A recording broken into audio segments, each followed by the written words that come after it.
Welcome to మోక్ష vlogs. ఈరోజు vlog ఏంటంటే జీడిపప్పు చిక్కీ చేస్తున్నాం. జీడిపప్పు చిక్కీకి మేము తీసుకున్న కొలతలు 750 గ్రాముల జీడిపప్పుకి 600 గ్రాముల బెల్లం తీసుకున్నాము. మాది న్యాచురల్ బెల్లం, కలర్ బెల్లం కాదు. సో ఎందుకంటే ముందే చెప్తున్నాను, వీడియోలో మీకు ఒకవేళ చిక్కీ కొంచెం బ్లాక్గా అలా కనిపించవచ్చు. మాది న్యాచురల్ బెల్లం, అందుకని అలా కనిపిస్తుంది. కలర్ బెల్లం అయితే కొంచెం కలర్గానే కనిపిస్తుంది.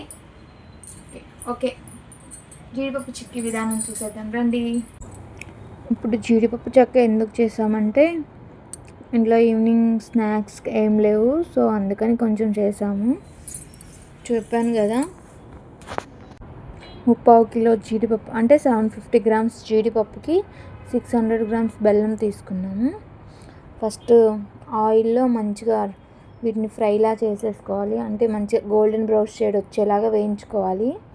వేయించేసి పక్కన పెట్టుకోవాలి. ఎక్కువసేపు ఉంచామంటే ఇవి జీడిపప్పు త్వరగా నల్లగా అయిపోతాయి కదా, బ్లాక్గా మాడిపోతాయని. తర్వాత ఒక గిన్నెలో బెల్లం తీసుకొని ఫస్ట్ నార్మల్గా దాన్ని కరిగించుకోవాలి. తర్వాత టీ వడపోసే గంటతో వడపోసుకోవాలి. ఎందుకంటే దాంట్లో నలకలు ఉంటాయి కదా, పాకంలో మంచిగా ఉండడానికి ముందుగానే వడపోసేసుకొని పెట్టుకున్నాము. ఇక్కడ మేమైతే బటర్ పేపర్ తీసుకున్నాం. బటర్ పేపర్ స్కిప్ చేయొచ్చు, అదేం పెద్ద ఇంపార్టెంట్ ఏం కాదు. నార్మల్ ప్లేట్లో కూడా మనం నెయ్యి అప్లై చేసేసుకొని దాని మీద చిక్కీ పోసుకోవచ్చు.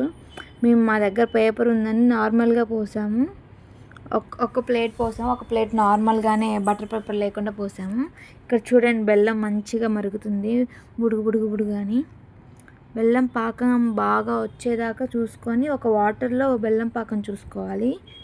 పాకం గట్టిపడిందని తెలియగానే ఒక స్పూన్ నెయ్యి తీసేసుకొని నెక్స్ట్ మనం ఇందాక వేగించి పక్కన పెట్టుకున్నాం కదా జీడిపప్పుని, అవి వేసేసి మంచిగా బాగా కలిపి పెట్టేసుకోవాలి. బాగా మొత్తం అంతా అంటుకునేలా మొత్తం అంతా కలపెట్టేసుకొని ఇందాక బటర్ పేపర్కి నెయ్యి అప్లై చేసాం కదా, పేపర్ మీద వేసేసుకొని అప్పడాలది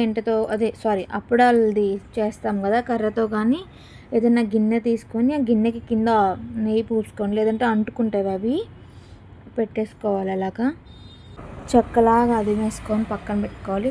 ఆరిన తర్వాత వాటన్నిటిని కొంచెం అంటే మరీ నల్లిగా అంటే చిన్న ముక్కలుగా కాకుండా కొంచెం పెద్ద ముక్కలు చేసేసుకొని పెట్టుకుంటే తినడానికి బాగుంటుంది.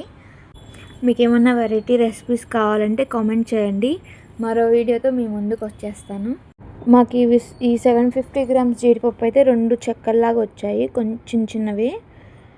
తర్వాత నేను టేస్ట్ చేశాను, చాలా బాగుంది టేస్ట్ కూడా. చెప్పాను కదా ఆర్గానిక్ బెల్లం అని, అందువల్ల మీకు చిక్కీ అలా కనిపిస్తుంది. కలర్ బెల్లం అయితే కొంచెం కలర్ఫుల్గా ఎల్లో షేడ్లో కనిపిస్తుంది మంచిగా. మీరు కూడా ఆర్గానిక్ బెల్లమే యూస్ చేయండి, కలర్ బెల్లం కంటే కూడా టేస్ట్ ఉంటుంది. ఇక్కడ చిన్న ముక్కలు చేసేసి ఒక బాక్స్లో పెట్టేశాను నీట్గా. మా అత్తయ్య వాళ్ళ నాన్న స్వీట్ ఎక్కువ తింటారు, సో తన కోసమని చేశారు. లాస్ట్లో కొంచెం పల్లీలు ఉన్నాయని పల్లీలు కూడా అప్పటికప్పుడు వేయించి పొట్టు తీసేసి పల్లీ చిక్కీ కూడా చేశారు లాస్ట్లో. ఇంకేంటంటే విశేషాలు, ఇంకేమైనా రెసిపీస్ ఉంటే కమెంట్ చేయండి. ఓకే గాయ్స్, మీకు కనుక మా వీడియో నచ్చినట్టయితే ఒక లైక్, షేర్, సబ్స్క్రైబ్.